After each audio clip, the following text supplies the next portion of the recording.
Hello everyone, welcome back to another video here on Cluiche with me, Séamus Brady, your host, and for this one I'm joined once again by Matthew Hurley, the Gaelic Statsman. It was a big weekend in the club championships across the country. Matthew, we're really getting down to the finals.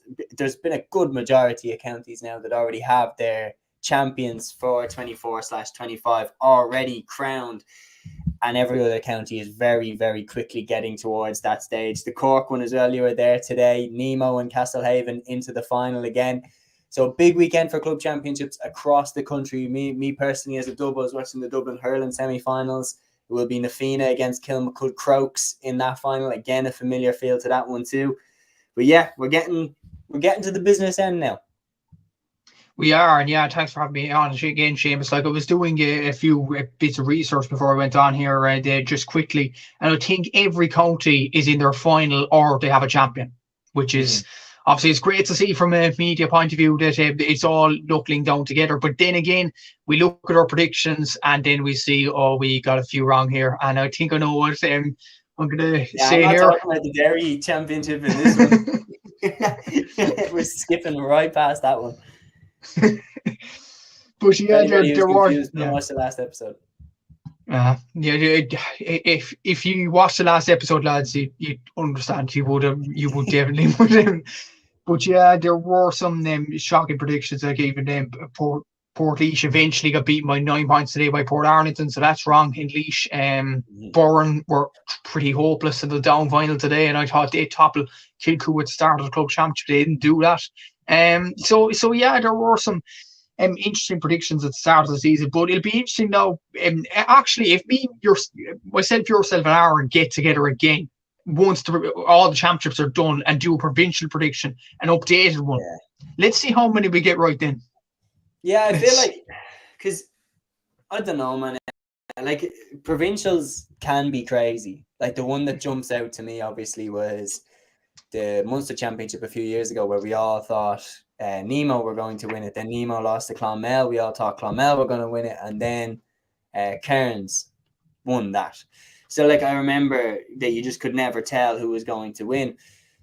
Personally, I think that when you get out into the provincial, particularly in Leinster, it's more tip to the Dublin clubs over the last few years. Kilmacud Crokes have been very hard to stop in Leinster. And I actually think in the hurling, I watched O'Loughlin Gaels today against Bennett's Bridge, and I would fancy Nafina or Kilmacud to have a crack at them this time. Like, Nafina lost to them by the minimum last year. And I know that O'Loughlin Gaels have strengthened with the arrival of, obviously, Phil Mackesy, but Nafina didn't have Donald Burke last year. He was injured, and they lost by a point at the death. I'm looking at that thinking Nafina definitely feel like they have unfinished business there with O'Loughlin Gaels. I wouldn't actually back Kilmacud as much to beat O'Loughlin Gaels, but I would fancy Nafina potentially to beat them. It would be very interesting. And even though they are a really good team, they don't have the same aura that the peak Ballyhale Shamrocks did. Like, peak Ballyhale, it was like, why even bother? You're not going to beat them. But O'Loughlin Gaels feels a little bit more beatable, that you might be able to get them. And I think Nafina might just be able for them. In a once-off matchup, they lost by 1 point last year. Let's see. But given the result in the Derry semi-final, I don't feel too confident in my predictions. The club championship will do that to you guys. Don't try and predict club championship games. It's never going to go well. We're going to do this as we always do. We're going to go day by day. So obviously there wasn't any games this time on the Friday, but there was on the Saturday. So starting off with Saturday's club results roundup, and there wasn't as much this time. So we have a little bit more time to run through these games. And we're going to start off with 2 final replays. And I'm going to kind of couple these together because obviously we do have a lot to get through. The Leitrim Senior Football Championship final replay, Mohill, 17 points. Ballinamore, Sean O'Heslin's 114 after extra time. Mohill won 4-2 on penalties. And if you haven't seen that shot of Keith Byrne yet with the crowd, it is a future iconic photo, no doubt, for the Mohill clubhouse. But I mean, when it comes to a final, a county final, between 2 teams, you couldn't get as tight as Mohill and Sean O'Heslin's. Like, there was no separating those sides. To finish level in the first game, then level after extra time in the second game, there really was no separating them. You had to have penalties to finish it, and Mohill ultimately came out on top. Yeah, and these are one of these predictions. I did predict Ballinamore to win the League Group Championship. I don't feel as bad Yeah, in this because it's like, how close can you get? It's penalty shootouts, but in this case, two drawn games after full time. It went to extra time in the replay. You feel like, I know it's the lottery, a penalty shootout, and a lot of people are against it, but it had to go to penalties this time. It just had to, because this would have gone on for an eternity. The Dublin B games in the 90s spring to mind over that. But yeah, look, Ballinamore were very, very unlucky in this one. Obviously, they lose on penalties after two enthralling games in the Leitrim finals. And yeah, Keith Byrne, what a man for Mohill. He has had his injury problems in the past few seasons for Leitrim and for Ballinamore as well. So it was great, or for Mohill, should I say. So it was great for him to gain a bit of plaudits and get his name on the winners' podium for Mohill. But yeah, it was just an incredible, what would you call it? A double bill, an incredible double bill of action in this Leitrim final. It was an incredible it was worthy of being game. a final. Yeah. That's what I'd say. It was worthy of being a final. When you see finals, like, for example, the Dublin, speaking purely from a Dublin perspective, but the Dublin hurling final last year, when Na Fianna battered Ballybowden and it just swept them out the gate, it didn't feel like a final. Like, you knew from 10 minutes into the game that Na Fianna were going to wipe the floor with them. This felt like anyone could win it to the bitter end, which is what you want from a final. Like, you look at Argentina versus France in the World Cup final in 2022. That felt like either of them could win it. Yeah, and exactly. And what I will say as well, it seemed like two very high scoring games. It was 111 to 14 points in the original game, and it was 17 points to 114 after extra time in the second game. So for football games, and we know with with the football review committee stuff that has gone recently, football is dying a small bit when you look at the style of football that is in some games. But these two games, it epitomised what is good about Gaelic football, and these Leitrim sides deserve a lot of credit. There has to be a loser though, and that is the harsh reality of sport in a way. You perform so well in two games, but you just cannot get over the line. And then Ballinamore players will feel sick, I'd imagine, this weekend after that loss. But well done to Mohill. He won it after two games, and it'll be interesting to see what they do in Connacht, obviously. But my God, Séamus, what a two games to get stuck into if you're a Leitrim fan.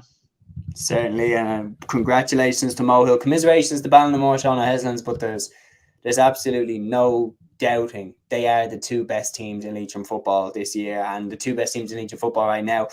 It would be interesting to see how far Mohill can go in the Connacht Championship. Obviously, they have Eamon O'Hara there as boss. They have players like Keith Byrne in the team. Like, they have a good side, and I don't think anybody would be fancying coming up against them. Then another one of Saturday's club football results, the Carlow Senior Football Championship final replay. Rathvilly 210, Palatine 11 points. Obviously, Rathvilly have some big names in their side as well. The one that always springs out to me is Brendan Murphy. I remember being hugely impressed with him over the last decade when he played for Carlow. 210 to 11 points. They beat Palatine by, they are the Carlow football champions.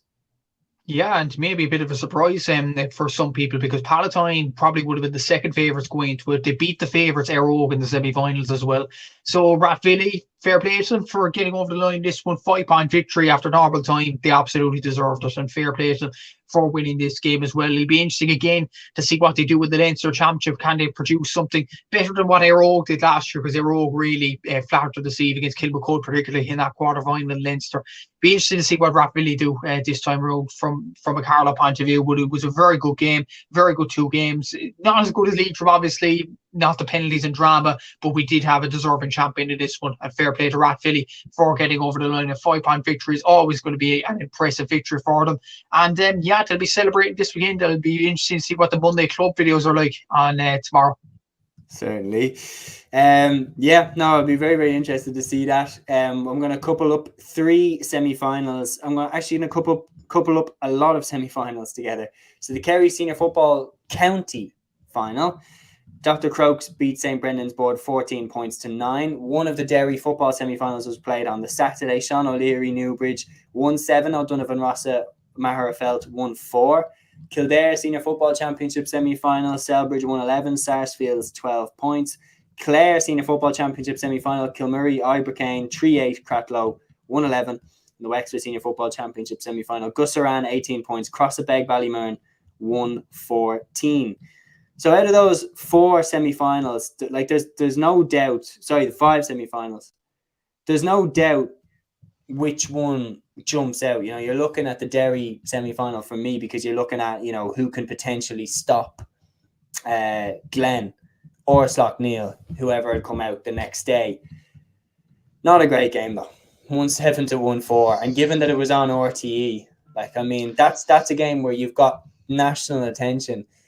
And if anybody, I know it's not to be bitter or not to look down, but if anybody is wondering why the FRC exists, it's because of games like this. Yeah, exactly. And what I will say, football, and that's a half-time score. It is, and what I will say about this as well, the programme on RT2 before this game was Leinster against Munster, that enthralling game in Croke Park. And yes, Leinster won at a canter in that one, but it was an entertaining game of rugby where there were interesting moments and brilliant watch, obviously. How are we going to sell a product if these types of games keep continuing? And you're bang on the money, Séamus. This is why the FRC exists. Games like this. It was shambolic at times on Saturday. For people, the people that I felt sorry for watching this game. I watched the Cork game, which was 118 to I think it was 10 points as well in the Cedar A Championship in Cork. I'm glad I switched over to that because by what I'm hearing in this game, it was like watching paint dry, honestly. And the goal that won it for Newbridge probably just summed the game up. I seen the highlights back. It just summed the game up because it was just a ball lofted in and a Newbridge player got a hand to it. Yeah, and as you said, this is why the FRC exists. Something has to be done about these games. And I might just stress as well that not all Gaelic football games are bad games. There are some good games of Gaelic football, like the games we see today between Dingle and East Kerry, which we'll get to in a sec. Castlehaven, St. Finbarrs was a good game as well. There are good games up and down the country. But we see far too many of these sorts of games. We had this, Armagh Galway, the All-Ireland final. Wasn't a great game either, let's be honest. It was way too defensive. You have other games as well. You had a Clare semi-final today where a side called Ennis-Tymon scored 2 points. Like these sorts of games and these sorts of tactical systems have to stop. And yes, there is the arguments that the rules that the FRC are proposing might be hard to please for referees, but they're trying something. Something has to be done about this because we cannot keep having games like this. When you look at it from a landscape, from an RT Sport point of view, over the weekend we had Ireland beating Finland in the soccer, a brilliant goal by Robbie Brady, and Ireland playing Greece tonight as well. Interesting soccer results and stuff like that. You had Denmark and Spain on Virgin Media, which a lot of people were saying, I'm glad I switched over to that rather than this. And you had Leinster and Munster in the rugby as well, a brilliant game in Croke Park. And as I said, like, this isn't a good way to sell your product if these sorts of games are being brought to attention on national TV. And yes, I will not slam RT for this because they tried to have Slaughtneil and Watley Graham's Glen on the Saturday. I discussed this on your show last week. Yeah. But Derry GA decided, no, we'll put this game on. Like, they put the Slaughtneil and Watley Graham's Glen game behind the paywall. Good decision for them because they got a bit more cash, obviously. But not a good decision from RT to take this game, obviously. I think RT probably would have been better off taking the Kerry semi-final between Dr. Crokes and St. Brendan's Board because that actually looked a good, decent enough game. Not the best game in the world, but it looked an actually decent game with 14 points. We'll get into the Kerry news as well. I'm sure you saw about the players not wanting to play the regional games. I mean, I've been screaming about that for the last 3 years and saying that is why David Clifford looked a bit leggy in the All-Ireland final last year against Dublin, because he's run down from playing every week. And you don't really get the biggest appreciation when you have a go at the system that they run. But I mean, the players now have come out and said that they're overplayed, they're overworked, especially for amateur players. It's quite a big effort to put in. Look, the reality is, for anybody who is in any way doubtful about the FRC or slightly on the fence about it, just take a look at games like the Mayo final last year, which finished 6-5, was it? With only 6-4, with only 1 point from play for each team throughout that game. Yes, we do have the great games like Dublin and Derry in the league final last year, for example. really, really entertaining games of Gaelic football. But we also have games that are very tough to watch. And when you look across the board at every sport, like basketball, for example, has the shot clock to force teams where they have to attack every certain period of time, depending on the competition, depending on the game, it's different. But you look at the GAA, we've completely left it up to teams to see how the game will evolve. Now we need to take it from a position of, okay, we need to steer the game, physically steer the game, manually steer the game, where it is the most entertaining and most enjoyable game for players to play and for fans to watch. Because if it's very enjoyable for players to play, more players will play it, the quality will go up, and the fans will be more attracted to watch a high entertaining, high value and dramatic product. No doubt about it. Because players can't enjoy this hand passing back and forth and hanging onto the ball for dear life and not daring to take a shot unless you're in the percentage position to shoot. No, that doesn't entertain people who are in the stadium, especially when a player can literally stand still and hold the ball for 10 seconds. That's not something that we want to see. So with the FRC, I love what they're doing because they're shaking it up and they're giving it a go. And all of their rules, the solo and go, brilliant. The 40-meter arc, that is going to give some incredible scores and some incredible moments because teams can't sit deep because then they'll get picked off with the 2 points. Or it's 4 points for a goal, which means that you're going to have some scrambles in that box, which is going to be nuts. All of their rules, to me, sound good. And here's the thing. It's not permanent. So they could play these games on Friday. One of them might not work anywhere near to the level that we think it might. And they'll change it. So let's get behind this. Let's give it a go. I am 100% down to see where this goes. I'm very, very excited as a GA fan, as a fan that wants to see an entertaining spectacle. We'll move on then to the next few games that were on the Saturday. The Wexford Senior Hurling Championship quarter-final, St. Anne's Rathangan, 33 points, Rapparee Starlights 115. That is a scoreline, Matthew. Yeah, it is. And this game was supposed to be on last Saturday, but it got last Saturday or Sunday, but it got rescheduled because of faulty floodlights. And as well on Monday, it was rescheduled to that, and it got faulty floodlights. But it was well worth the wait. Fair play to Rathangan for that scoreline. That was an incredible scoreline to put up against Rapparee Starlights, obviously. And the Wexford Hurling Championship, I think they're actually, just on a side note, they're actually doing a very good thing this year from their point of view themselves, by leaving the championship go until just before the provincial championships, because I think that gives their teams a load of advantages going into the Leinster Championship. You looked at Naveena, for example, last year, and you did say it, Séamus, you did say it on your channel, that they would lose in their quarterfinal, and they did, because Wexford had such a gap between August and November in terms of getting their teams ready for the provincial championships. But the way they're doing it this year, kudos to them, because it's giving their teams a chance, and it's going to be very interesting to see who wins the Wexford Championship, and as well as that, how they get on in the Leinster Championship this year, considering the date changes that the Wexford County Board have put in. Yeah, no, they put in big changes because obviously based off the bad performances that they had in the provincial championship over the years. The other hurling game, which happened on the Saturday, the Mayo Senior Hurling Final, Turin 121, Ballyhaunis 22 points. So congratulations to Turin on that one. And then we have some senior football championship relegation playoffs.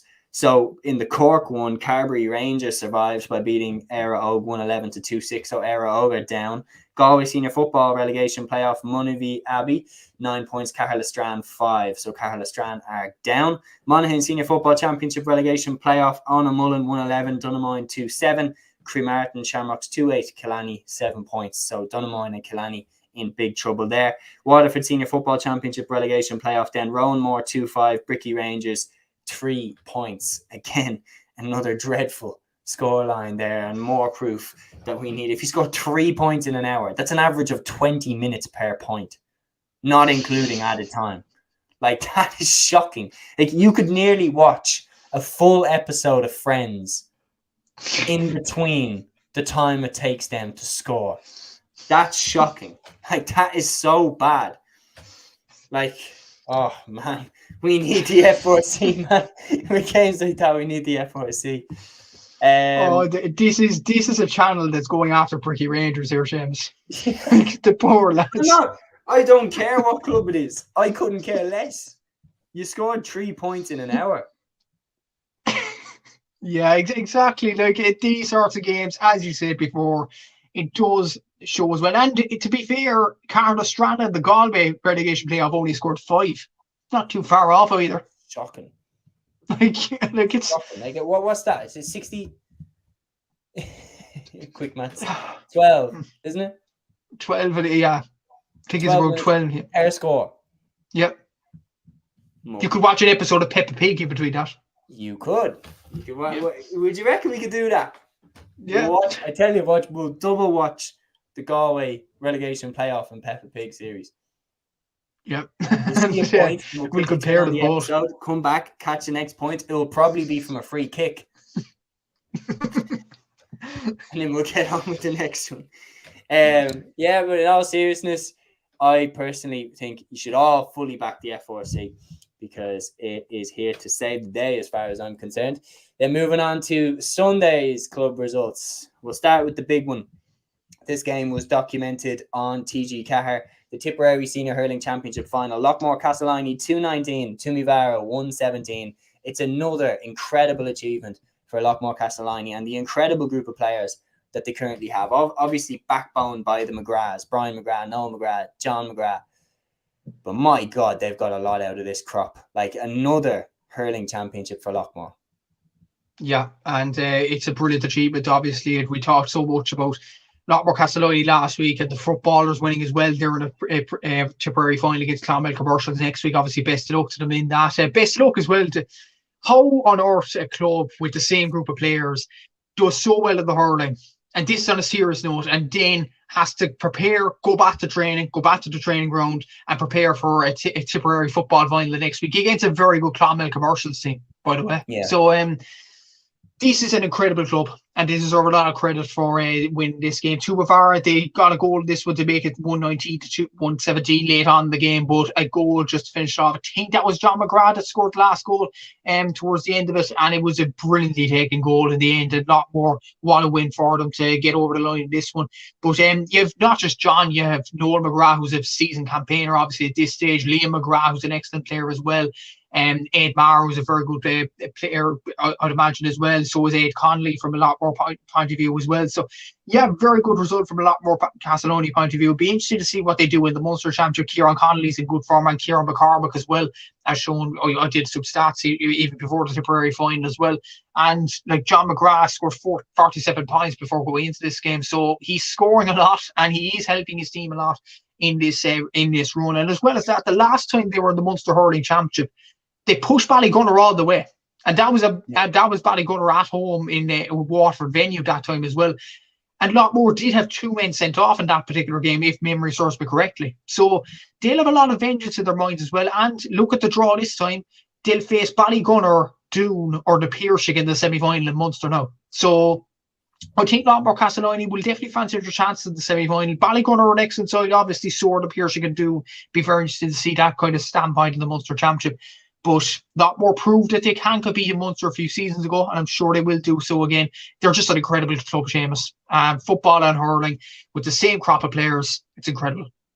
Yeah, no, it's an absolutely sensational achievement. And like the biggest thing, as you said, is it's the same crop of players. Like when you see bigger clubs doing doubles where they more or less have a different squad for the football and for the hurling, it's impressive, but it's not as impressive as what Lockmore Castleiney do, where Noel McGrath, Liam McGrath, they're key players in both the hurling and the football. Like, it's so impressive what they're able to do to be able to switch back codes back and forth. And they stand on the brink of potentially doing it again, which would be such an incredible achievement. And my hat's off to them, no doubt about it. We're going to move on then to the multiple senior football championship finals that we've seen from across the country, starting off with Down. Kilcoo 110, Burn 4 points. The Kilcoo dynasty is not going anywhere in Down. That is a comfortable final win. Once again, we have Burn in a county final scoring 4 points. So, you could watch an episode of SpongeBob SquarePants in between their points. You could.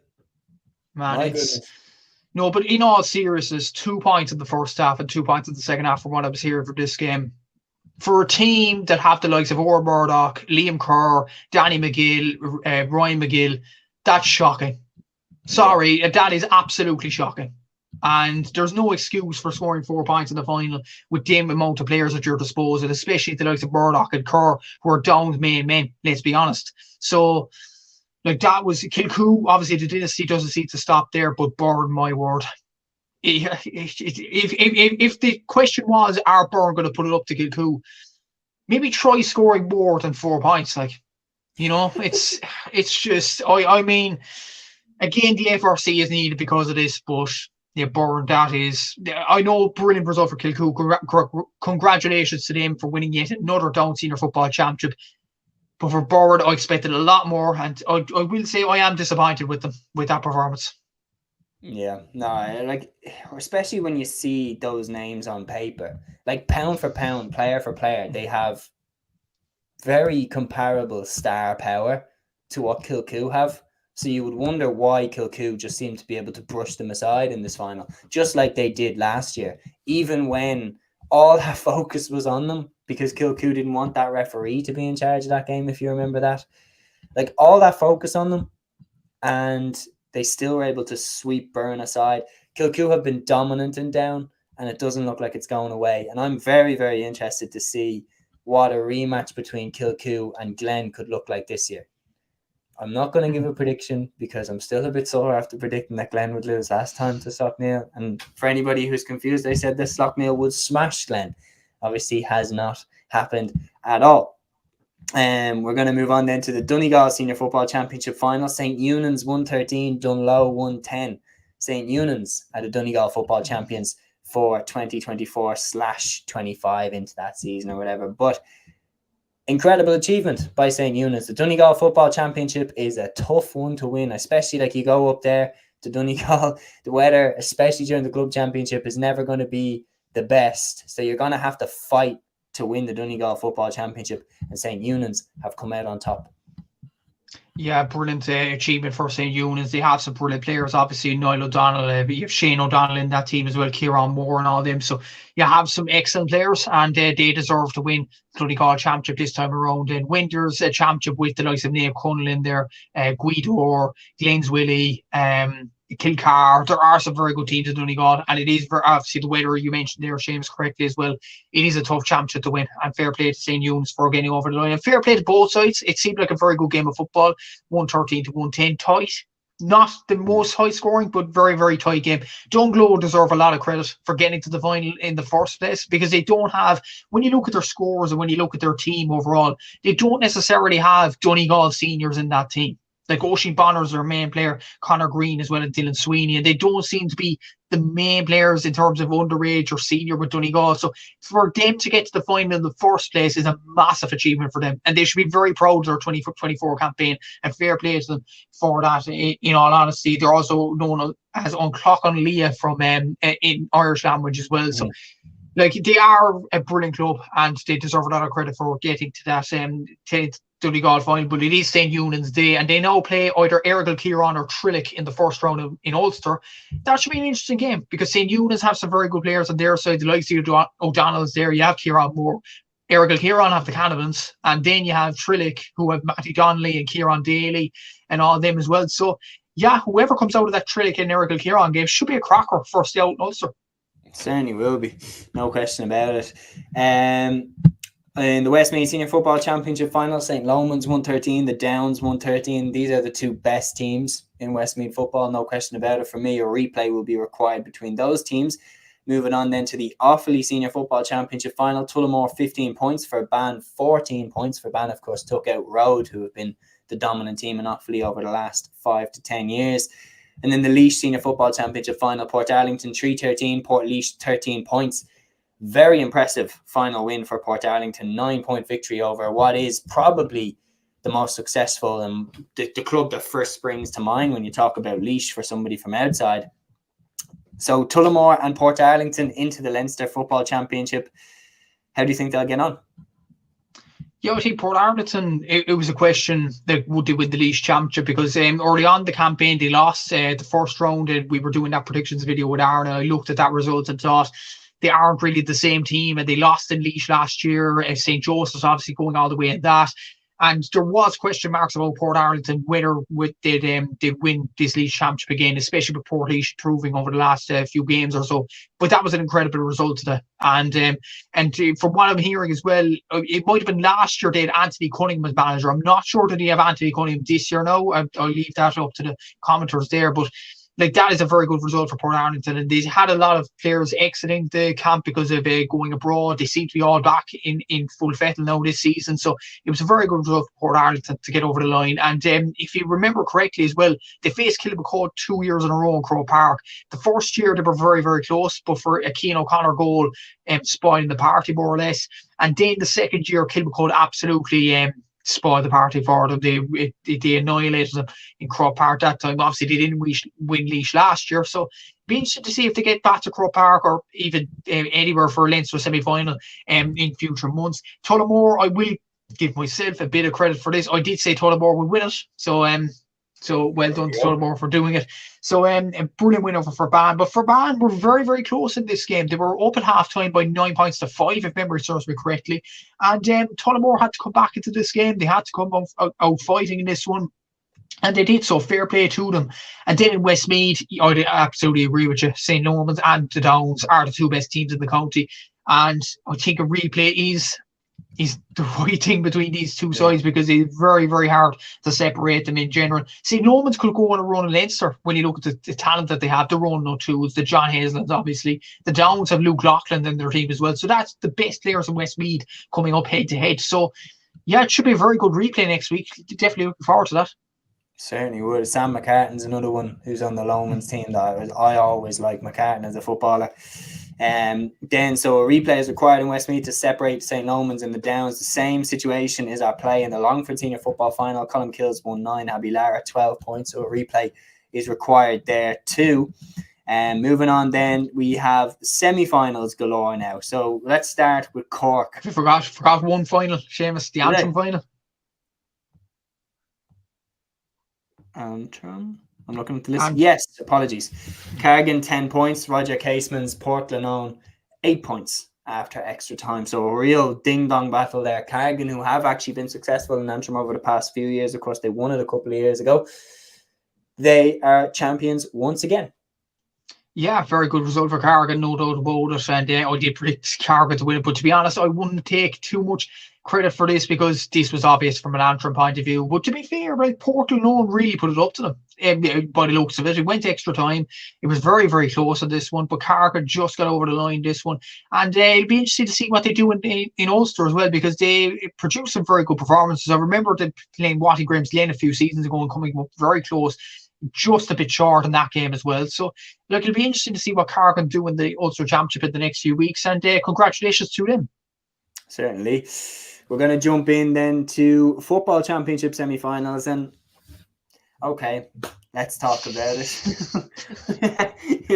Watty Graham's Glen 1-9, Slot Neal 9 points. Look, I'm just going to give credit where credit is due. I thought Glen were on their last legs. I thought Malachy O'Rourke had his eye on the door.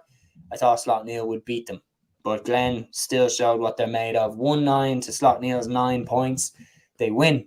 And they're into the Derry final again. And after a result like that, after a performance like that, I cannot see them being stopped in Derry, which then tees it up. How far can Glen go this year? Yeah, we'll have to see. Yeah, it would be very interesting to see that. We thought that the Malachy O'Rourke, him going to Tyrone would kind of take the minds off the Derry players, or the Watty Graham's Glen players, should I say. And you know, the doubt will start to creep in, but it doesn't seem to be the way. And a very good result for them. And bear in mind, I checked the result at half time. It's 5 points to 3 to Slot Neal. And I was thinking, okay, Séamus could be right here. I could be right as well, saying Slot Neal will go all the way in Derry. But Watty Graham's Glen outscored Slot Neal 1-6 to 4 points in the second half. And you have to hold your hands up and say they deserved it. Like, it was a battling performance in the second half. I don't know, did you see the video that Carol Kane put up on Twitter of Conor Glass scoring a clutch score from a 45 as well? And he was one player that really stood up for Watty Grimsden today. Emmett Bradley as well, I'm sure. Danny Talon, all them. So very good result for Watty Grimsden. For Slaughtneil, it's disappointing.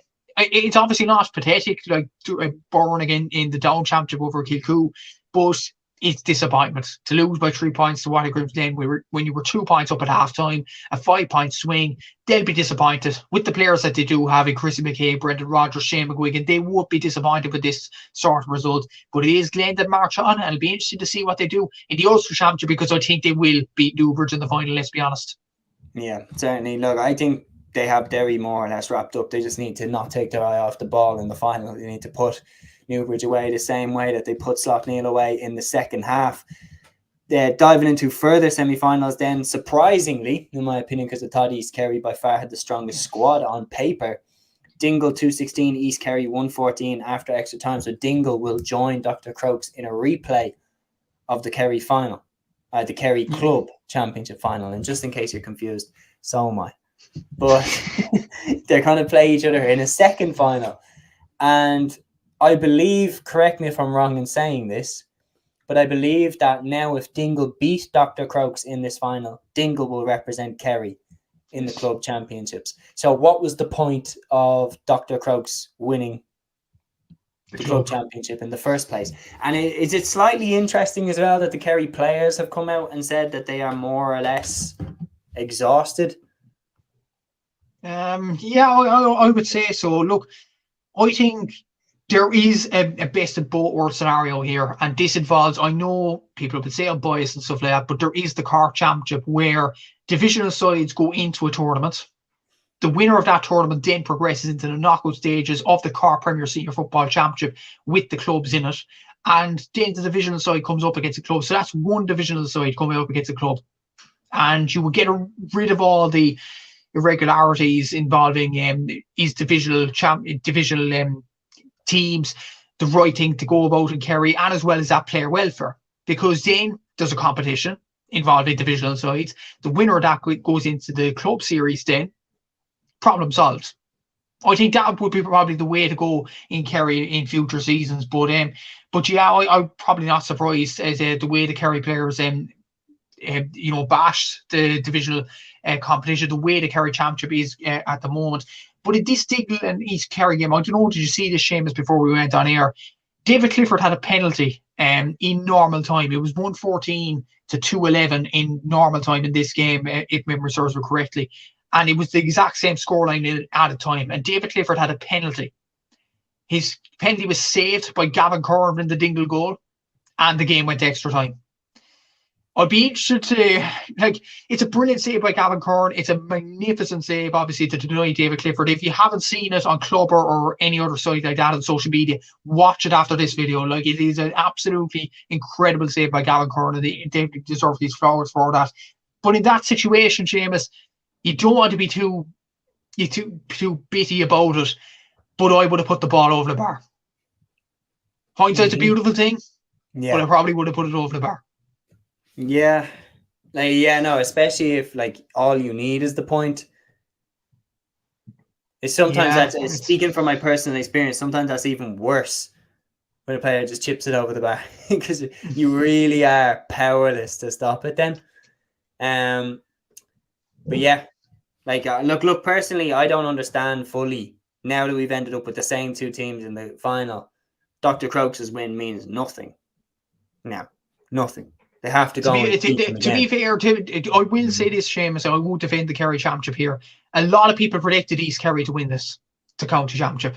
Mm-hmm. So what would be your backup plan then? Would you have it the same as the Cork Hurling final next week, where if SARS lose against Emo Kelly, they still represent Cork in the Munster Championship? Would you have it that way, or how would you do it? No, just do away with just play it like a normal system. So I don't really get it. And I understand the logic behind it, that it will help you get recognized by the county, especially if you're from a smaller club. But is that not what like development squads are for around the inter-county teams and everything like that? Like the thing, you the could thing is, replace that by bringing in quotas. Do you know what I mean? You could replace that by bringing in quotas that, you know, a county development squad has to have a certain number from each division in the squad, not including B teams and C teams of bigger clubs. Like, you obviously shouldn't be taking, but you should be looking at smaller clubs and taking one player, maybe two players from clubs that have, you know, are further down the divisions, and you might find yourself a gem there. Like, you know, like Stephen Cluxton, for example, from Dublin. Like, he plays for Parnells. He's not playing in the top division in Dublin. Dublin obviously still found him, but there's no divisional system there in Dublin where we have these amalgamated clubs. And to be honest, if anybody needs amalgamated clubs, when you look at the, you know, the discrepancy in terms of a club like Kilmacud Crokes versus other clubs in Dublin, and the size and the power of Crokes and Bowden, they basically are the equivalent of amalgamated clubs. But my point is like, you're playing two club competitions, and then how long has it been since a club has came out of that system and won the All-Ireland Club Championship? It's been a while. I will say this, Séamus, Kieran's O'Reilly's did win the Munster Championship 2 years ago. They won the Munster Championship, and then Crokes beat them. And let's be honest, they weren't great. Like, I know they won the Munster Championship, but like, did anybody think that they were going to beat Kilmacud in the semi-final? No. And nobody thought that they were going to win Munster anyway. And they lost 3 times in the Kerry Club Championship. So it wasn't like this. They lost because Finbars dropped the absolute, like, in the Cork Championship. They lost because Finbars messed it up and got beat by Nemo. And then Nemo messed it up and got beat by Clonmel. And then Clonmel messed it up and got beaten by Newcastle West. So that was all Cairns had to beat to get into the... It was easier for them to get through the Munster Championship than it was to get through the Kerry Club Championship. But anyway, we will move on. And I genuinely am open-minded to, you know, the arguments of why this is necessary. But when you have players coming out and saying, look, we're knackered, like... Yeah. One point on this, Séamus, and this might be a difference. I think this is Kerry and Cork are probably one of a few counties to have divisional sides, and like in Kerry, the situation is it's from the 9th best team in best club in Kerry downwards. So you're obviously going to have overpowered divisional sides. In Cork, it's the 25th best team club in the county, downwards in Cork. So you're going to have weaker sides. Other than obviously Emo Kelly and the hurling, who are just a super team. But that's not a fault, obviously. Séamus Hardy's playing for a junior A club in St. Eata's. That's the 6th tier of Cork hurling. So that's kind of not anybody's fault. It's just the players are picked from that club. With Kerry, there's Fossa players. There's players from even Austin Stacks are eligible for this, whatever division they're in. Lawn Rangers are eligible for this as it stands as well. Like, they're big, massive clubs. Yeah. And that has to be taken into consideration as well. Maybe they have to drop it to maybe at least the 16th or the 17th best club downwards or something like that, just to fix this problem. I'd be looking at that. I'd be looking at lowering the bar. Lowering the bar. And then maybe if you lower the bar, here's the maddest thing. Maybe if you lower the bar to where the point where you don't actually have that many inter-county players playing, you could do the club championship for them earlier. Do you know what I mean? Yeah. You could do like an earlier club championship for them and then put them together and put them in your senior championship, and then they'll get noticed. But this, you know, in my opinion, is a bit ridiculous, asking like top players to play 2 club championships and then go straight into an Allianz League campaign and straight into a championship campaign and then back into 2 club championships. It's only a matter of time before the wheels run off. Yeah, definitely is indeed. But the positive is David Clifford and Paddy Clifford now have a prolonged rest before the Allianz League. Which isn't great news for everybody else. Yeah, it's true. We'll move on to other games then, this other football semi-finals. So the Galway football final of 2024 will be Currafin against Moycullen. That will be a cracker. Currafin beat Salthill Knocknacarra 111 to 5 points. Salthill are also part of the club of scoring nothing in an hour-long game.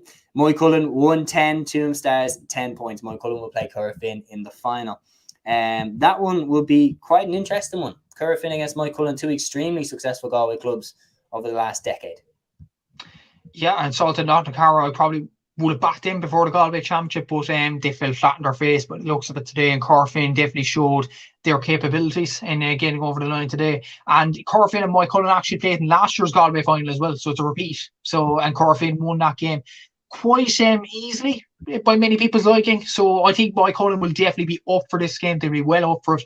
They'll be trying to get over the line this one. And it should be very interesting Galway final. You have some brilliant players on the Corfin side. Obviously, you have Kieran Malloy there.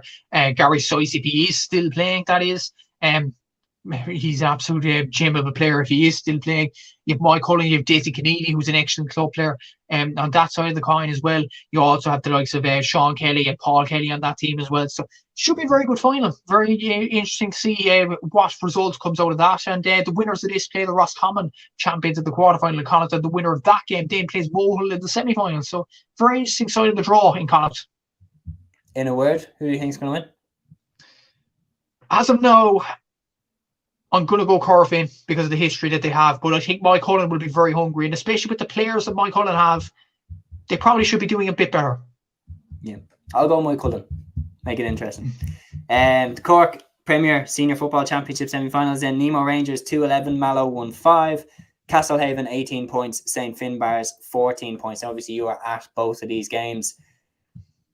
Going into a final of Castlehaven against Nemo Rangers, that's two absolute royalty in Cork club football, both of them. They're locking horns in a final again. Being at the game yourself, what did you make of both sides, and then who would you be expecting to win in the final? I think Nemo, it was just a case getting over the line against a Mallow team that, to be fair, Mallow for getting to the semi-finals, they deserve a lot of credit for it. They probably, like, you have basically in Cork the big three, the Bars, the Haven, and Nemo, then the rest. Probably Clonakilty would be 4, Ballincollig or something like that. But for Mallow to get to this stage is a magnificent achievement and shouldn't be understated. Obviously, they led in this game 1 to 3 points early on after Sean McDonald got a goal to get Mallow into the game. And they were 8 points to 1-3 down at halftime. They were 2 points down. But Mallow scored 2 points in the second half, both by their sub Sean Hayes, coincidentally, who came on as a battering ram up full forward. But Nemo got goals from Mark Cronin towards the end, and Paul Kerrigan, who is still playing. Don't know what's in the legs there, what's in the genes, but it's incredible, really, from his point of view. And Nemo won this pretty comprehensively. But what I'd be worried about from a Nemo point of view is they 3 long kickouts in this game, or they lost 3 kickouts in the game. 2 of them were long. There were only 2 long kickouts of the game, and one of them was a throw ball because Micheál Martin took too long to kick the ball out because of the manic press that Mallow put on. Mallow only pushed up on the kick out with 5 minutes to go in this one. So I'd worry about beating Nemo's midfield going into it. I really would in the final. They are in the final, obviously. They're the aristocrats of Gaelic football in Cork, so you can't write them off. Obviously, that is the saying with Nemo Rangers, always with their teams. You can never write them off, no matter how bad they're playing or whatever. So they are in the final. Should be very interesting to see. Castlehaven, I'll be honest with you, Séamus, this game against the Bars, it was a good game, 18 points to 14, but Castlehaven, without Damien Callahan and without Conor Callahan, were both injured. They came on late just to get a bit of energy into the legs, but they looked comfortable in this one. I will say, like, the Bars and the Haven have produced classic game after classic game in the semi-final, and it was too tight to call between each side. You had extra time, you had penalties, you had goal chances and galore and all that. Today it was just comfortable. The Haven just got the job done. And it starts the second half as well. Jack Callahan had a brilliant goal chance saved by Darren Newman. That would have made it a 7-point game. So the Bars could have been put away early on in this one. So I think the Haven still have a bit to improve on, but there are some very good lights in this team. You have Mark Collins, who's an experienced player. Rory Maguire, All-Star nominee in 2023. Damien Callahan, Conor Callahan were missing today, but they should be there for the final. They should be all ready to go. Jack Callahan has been excellent in this Cork Championship so far. Brian Hurley scored 8 points in the first half alone in this one, 6 from play. That's madness. Yeah. It's absolutely incredible when you think of it. And 100% shot accuracy to add to boot onto that as well. He had one of those days today, and he is an exceptional forward, and Nemo need to keep tabs on him. But having said that, though, Nemo did have Kevin O'Donovan and Stephen Sherlock against the bars, which we mentioned earlier on in that game in the final 2 years ago, and did an exceptional job on him. So you would expect Kevin O'Donovan to go on Brian Hurley in this one as well. But the thing is with the Haven, unlike the bar, you could say that the bars are very, very reliant on Sherlock for scores. With the Haven, you have Jack Callan there. You have Cathal Maguire, who scored 2 points as well today. Damien Callan is well able to go up the field. Rory Maguire is a marauding defender as well. I think the Haven are a very, very good side. I looked at the All-Ireland odds as well. The Haven are very, very low down. And apparently in Munster, they're joint second favourites to win it with the last time I checked, with Aero Guinness from Clare. So I don't get what's the beef with Castlehaven here. They are a very good side. They're a very athletic side. And what I will say in Cork, they're putting away their opposition in this championship so far with ease. They look and serious fettle of a side. And I do think Nemo, I will say, if Castlehaven push up on the Nemo kick out, I think Nemo could be big trouble in the final. I think the Haven will win it. I do think the Haven will win it if they keep their heads on the ground, if they keep their feet on the ground, if they keep focused and they push up on that Nemo kick out. I think the Haven will win this game, and they could win it comfortably enough, in my opinion. And it'll be interesting to see what happens in Munster. But I do mean this, Séamus. I think the Haven are a very, very good side and definitely want to be looked out for in the Munster Championship potentially. Certainly. No, I always liked Castlehaven, especially last season. I definitely like they battled hard with Dingle in that game. Like, there's no question about it. It was a really, really entertaining game to watch. That one was the one where I respected it. Like, they really grinded in that game. We're going to run through the other semi-finals. Naas beat Atty 3-13 to 1-9 after extra time in the Kildare football semi-final. So obviously Naas pulling away in extra time there. The Sligo senior football semi-finals, Calera, Strandhill 10 points, St Mary's 1-4, St Molise Gales 1-10, Shamrock Gales 10 points. So it will be Calera, Strandhill against St Molise Gales in that final. Wexford Senior Football Championship semi-final, Castletown, Lee Mellows 4-9, Glenbarntown 2-9. So good win for Castletown there. Waterford semi-finals, Rathgormack 119, the Nair 2-5, Ballynacorty 1-9, Galtier 11 points. So Rathgormack against Ballynacorty in that final. The Meath Senior Hurling Final, Ratoath 2-15, Trim 116, and the London Senior Hurling Final, St Gabriel's 5-21, Robert Emmett's 13 points. Big win for St Gabriel's there, incredible victory. And you mentioned about Éire Ennis. They beat Ennis Timon in the Clare Senior Football Championship semi-final, and ding, ding, ding, we have a winner for the worst scoring tally of the weekend. Éire Ennis 113, Ennis Timon 2 points.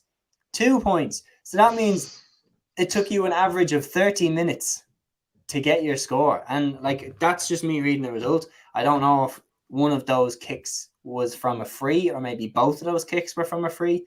But I do know off the bat that you could fit a full episode of Friends into the mid part of the average between those two scores, and you'd still have enough time to go make yourself a cup of tea and come back to see the score. And I swear, if it was a free kick that you waited a half an hour to see. But yeah, Éire Óg dominant in that game. Absolutely dominant. And no wonder there why they are high up in terms of being favourites to go and win Munster. Then the Monaghan Senior Football semi-finals as well, before we move on to the hurling. Clontibbert 14 points, Ballybay Pierce Brothers 1-9, Scottstown 14 points, Inniskeen Grattans 12 points. So it will be Clontibbert against Scottstown in the Monaghan final, which will be a cracker.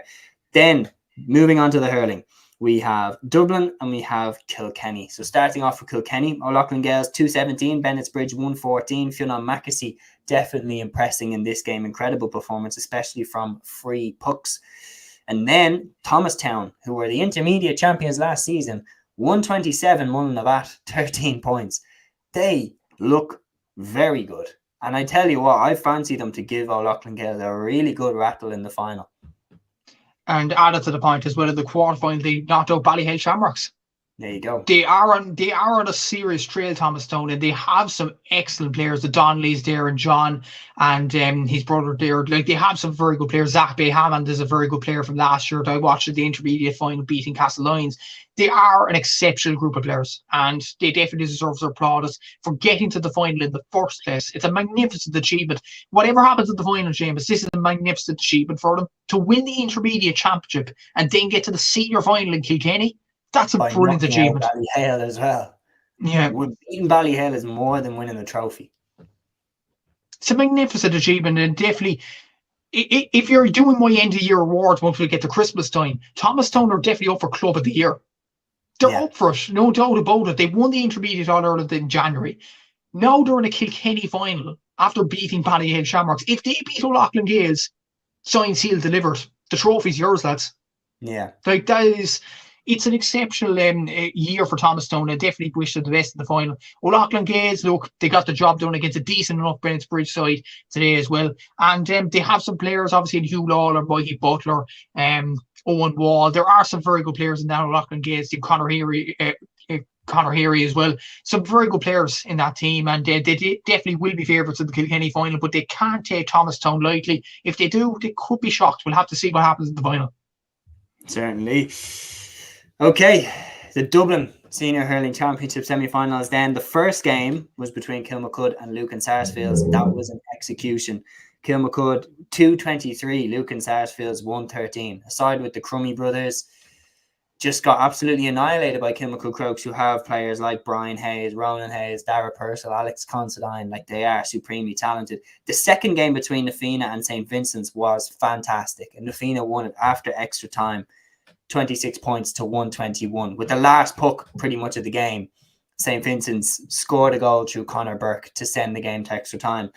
And then in extra time, some massive scores by Donald Burke ultimately helped Nafina to get over the line. Vincent's definitely went close to snatching the win at the end. John Heatherton had a free, which was pushed out by John Tracy.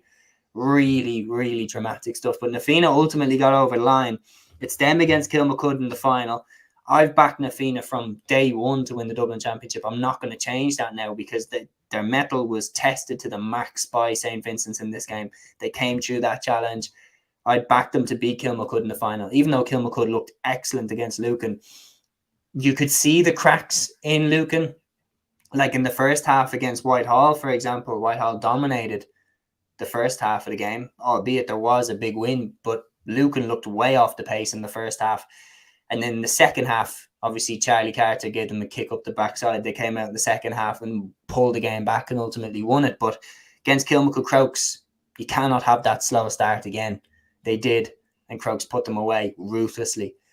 I don't think Nafina are going to have a slow start. I think Nafina ultimately will come out the right side of the result. But Kilmacud do look good. And from the last time that Nafina beat them, Brian Hayes' addition, and now him being pretty much the main man there for Crokes, he is brilliant. Yeah, and he's going to be a very, very interesting final, especially the fact that Donald Burke is going to be fit this time for Nafina. So we'll have to see how it goes. I think Nafina would be probably slight favourites going into the final in the bookies, I'd say, because of obviously with Donald Burke returning for Nafina in that team as well. Kilmacud has some exceptional players, there's no doubt about that. They tested Ballyhale Shamrocks in a year where Ballyhale won the All-Ireland, if memory serves me correctly. They tested them all the way in the Leinster final that year. So they are two sides that have done well in Leinster Championships before. So definitely proves that this is going to be an exceptional final. There's no doubt about that. I'd probably edge it towards Navina, just about the edges, but we'll have to see what happens in the Dublin final. Certainly. And then the last one, I'm going to give a shout out to St. Finbarr's Camogie team. They beat Sarsfields by 116 to 12 points. Orla Callahan leading the way with 1-4. Yeah. One more. The Limerick semi-finals in hurling were on as well. Oh yeah, of course. But we'll talk about the Camogie final just first. So they've won their first one since 2006. Orla Callahan with 1-4. Saoirse McCartan with 5 points, as they beat the Sarsfields team led by Kate Fennessy, who hit 7 points. But the Bars do get a Cork championship this year. Yeah, magnificent achievement for them. Obviously, Orla Callahan has scored, I think she scored 6 goals and 21 points coming into this final, which is an exceptional tally in its own right. That's 7 goals and 25 points in the Cork Camogie Championship. Like, that's an incredible score, you have to say. And Orla Callahan is definitely one of the standout players for Cork at the forward line as well. You have Saoirse McCartan there in that team. Maeve Callahan, joint captain of the Cork team as well. Some exceptional players in that Bars team as well. Bit of conflicted feelings because this final was on at 1 or 2 o'clock earlier today, and then the men's side, the Bars, were playing Castlehaven at 4 o'clock. and Maeve and Orla's brothers, Damon, Connor and Jack, were all in action for the Castlehaven footballers against St. Finbarrs, and they all went to the game apparently. So quite an interesting one. All the Bars players apparently were cheering on the Bars and hopefully they get over the line in the men's semi-final. But the two girls, Maeve and Orla, and I think there might be another Callahan there as well in Grania, we're all cheering on their brothers. So yeah, it was an interesting kind of turn of events there. But they beat a SARS team that were defending champions in the Cork Championship, and a very good result for them. They battered nearly everybody in this Camogie Championship. They have some exceptional talent, and this trophy was coming a long time for the Bars. There's no doubt about that. They have some exceptional players, exceptional individual players, that is, as well, in the Callahans. Obviously, Saoirse McCartan there as well. Ella Wigan, the Bars is a very good player, club level there as well. Nicole Olden is a very good player as well. Kiva McCarthy. So there are some very good players at St. Finbarrs, and it'll be interesting to see what they do in Munster, because SARS won the Munster Championship in Camogie last year and came up against their Galway equivalents in the semi-finals last year, who went on to the All-Ireland final. So I think the Bars could do well in Munster and eventually the All-Ireland too. Yeah, I think so too, especially when you look at the names that they have in that squad there. And then the Limerick Senior Hurling Finals before we wrap up. So the final will be Doon against Na Piarsaigh. Doon beat Patrickswell 224 to 212. Very impressive win. And Na Piarsaigh beat Kilmallock by the minimum, 116 to 18 points. Doon against Na Piarsaigh in the final. Who are you backing? Me personally, I'm actually going to lean towards Doon. They look really good. Yeah, and I've backed Doon for a long way out, in all honesty, and maybe that would be. I didn't say it in a video, no, but I said it somewhere in an Instagram story. I did say Doon will win the Limerick Championship, and by looking at the result today, they battered a team with Dermot Burns, Cian Lynch, and Aaron Gallan among their ranks, and not just beat them, battered them 12 points. Like, that's an incredible score, and you have to give credit to Doon there. You have Adam English, you have Darrow Donovan in midfield.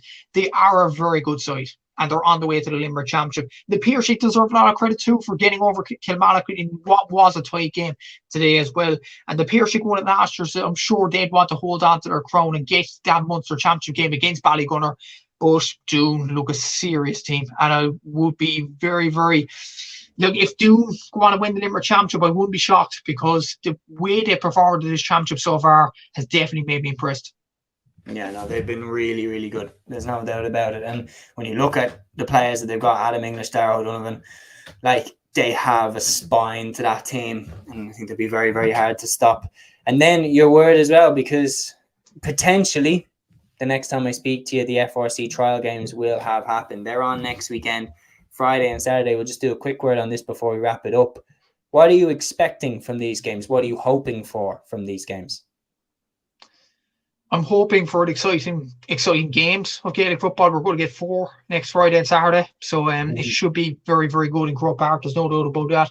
And this isn't, I think I said this to you off air as well, this isn't about winning, more or less, with these interprovincial games. It's about how the players react to these rule changes and how the officials react as well.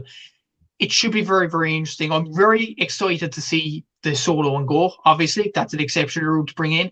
The 40-meter arc is going to be interesting. And what's going to be interesting as well is how the officials, the referees, the umpires, if they have any say whatsoever, the linesmen, are going to police this. Because it's going to be very difficult to police. There's obviously the 40-meter arc at some stage as well. And especially the 3 men and the 3 forwards and the 3 defenders have to stay in their own half. That's going to be very interesting as well to see what happens in that one. And the punishments as well for bringing a defender or attacker in to help out the defence or the attack. What's going to happen there? If free that's going to be brought. The discipline as well towards officials. We talked about that in so many podcasts before, and I've seen the videos as well. That's going to be a 50-meter increase in terms of a free. So it would encourage teams to stop, giving slack to the officials. And that should be primary focus as well in terms of whatever game it is. Respect for the officials, number 1. And that's going to be brought in next week as well. I'm very excited to see this. A lot of people are saying you might not agree with the rules, but number 1, some things have to change by looking at the football results this week. And number 2, this is an exciting period for Gaelic football. because we've seen like with the rugby moving to Croke Park, you've seen with soccer, the League of Ireland coming down to the final stages in that. The Irish soccer team are gaining some momentum as well as we speak as well. It's great to see Gaelic football get a new lease of life. Let's give these trial games a go. Let's see what happens, and let the decisions be made then once it comes to 30th November in special Congress. We'll have to see what happens next week, but I'm very excited, Séamus, about what's going to happen, and I probably will be doing stats on it. It's going to be tough to police from my own point of view in terms of the scores and stuff like that. 4 points for a goal. My app has 3 points for a goal. That's going to be very interesting to see how that is all policed as well, and the 2-point arc as well. But I'm looking forward to it. I'm really looking forward to 4 hopefully very good games next week. And as well as that, before I let you go as well, the 1-on-1 trope. I'm going to be very interested to see that. I've seen a clip of that on the RTE clips during the week, if anybody's seen them. And the tropes now don't end in freeze by looking at sandbox games. They end in an instant attack. I'm going to be very interested to see that as well. So I'm excited. I'm very excited, man. Like, I think as you said, we're 5 days out from the FRC trial games beginning. They're on the Friday on TG Cahir and they're on the Saturday on RTE. I think when you look at what Gaelic football has been like over the last few years, yes, we have had some absolutely brilliant games, but we have had more games than we should that have been difficult to watch. And I think when you look at teams this weekend, like Byrne, for example, in the Down Club final, only scoring 4 points in 60 minutes, like where you could watch an episode of something on Netflix in between them scoring points on average. Like, we need to bring the creativity back. We need to make sure that the games are as entertaining as possible. We don't want games like the Mayo Club final last year, which was very difficult to watch. Both sides only got 1 point from play. You look at sports like basketball, which have introduced a shot clock to push games in a certain way so that they're as entertaining as possible. I like that the FRC is bringing in these rules and giving them a go so that the GAA can be the most entertaining sport to play and the most enjoyable sport to watch. They have pretty much said that is their North Star. They want Gaelic games to be the most entertaining and enjoyable sports to play and watch anywhere in the world. So that is going to be so fascinating to watch how they're going to go about achieving that. And I'm really, really looking forward to it. And for anybody who might not like any rules that they're doing, they're trying something. And the reality is, if the rules aren't as good as we think that they're going to be, they can always change them. We're going to see what the games might look like. A lot of players have said it's a lot more enjoyable. So let's give it a go. Let's give it a go. And I'm looking forward to seeing it in action. Anyway, that's another weekend recapped here on Cluiche. I'm back, of course, in the old studio. Doing it on a Sunday night, so life has returned to a little bit of normality as well. Thanks very much to Matthew for jumping on for another episode. Thanks to everybody who tuned in during the live stream. Until the next one, guys, we will catch you then. Take care.